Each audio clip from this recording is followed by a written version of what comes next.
Connie Dorman of Longview was diagnosed with kidney disease 25 years ago. A progressive decline in her quality of life prompted Connie to seek a kidney transplant.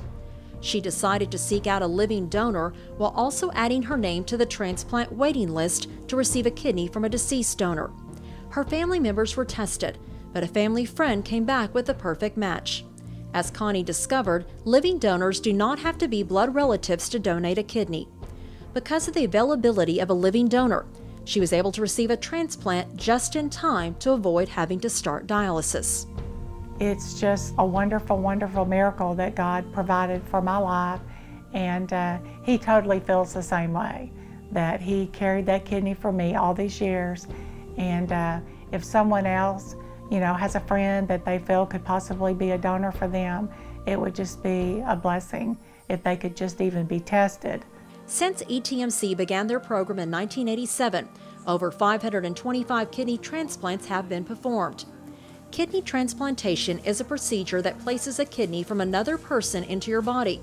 If your doctor sees transplantation as an option, you will receive a thorough medical evaluation to see if you are healthy enough for surgery.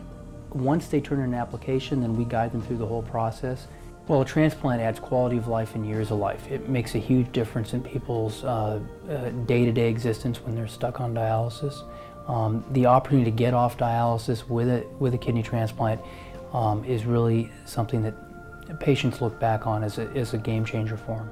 The first step for any patient suffering from advancing kidney disease is to decide to get on the waiting list. Our waiting times are shorter than in many parts of the country and shorter than in most parts of Texas. And it depends on your blood type. You could wait as little as 6 months or as long as 3.5 years here in East Texas. If you're on a waiting list for a deceased donor kidney, you must be ready to come to the hospital as soon as a kidney becomes available. The surgery takes on average of 3 to 4 hours. Well, a kidney that comes from a deceased donor has a lot of extra fat and connective tissue and lymph nodes and all sorts of stuff attached to it. So all that has to be carefully cleaned off. A lot of people have actually more than one artery to their kidney, and so those arteries a lot of times have to be reconstructed.